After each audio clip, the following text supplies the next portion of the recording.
I'm back, baby. I've been waiting ages to see this. In fact, I've been waiting to see a lot of films, so it'd be nice if my cinema would actually show them. I've missed loads of films simply because they have one showing somewhere the other side of the country. I mean, if you're so worried about piracy, why don't you show the films in a place people can actually get to and see them?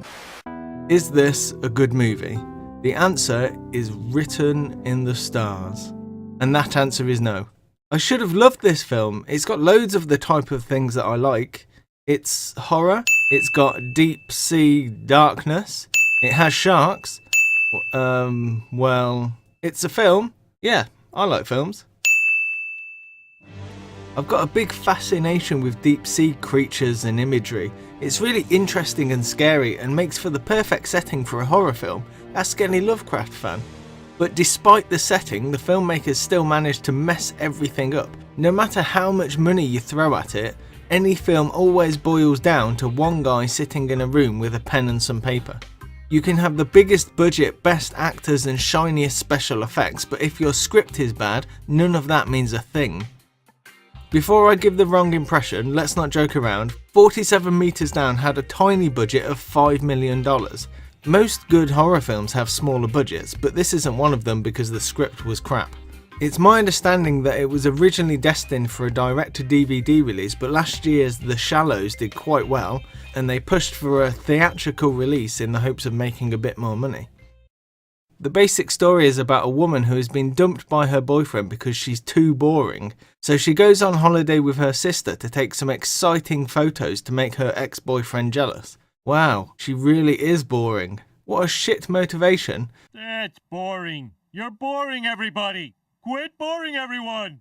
Then we get a dancing and drinking montage at a nightclub. The two sisters are the most generic disposable horror characters you can imagine.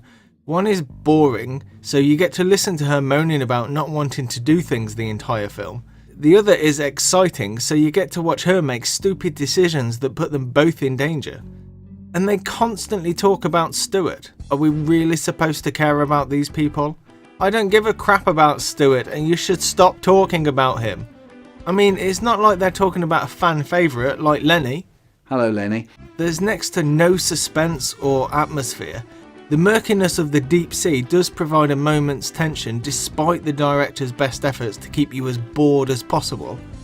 There's next to no sharks.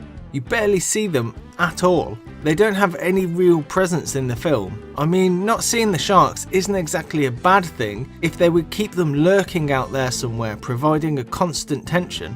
But instead the movie just forgets they even exist until they want a cheap jump scare where they have the sharks swim really fast at the camera.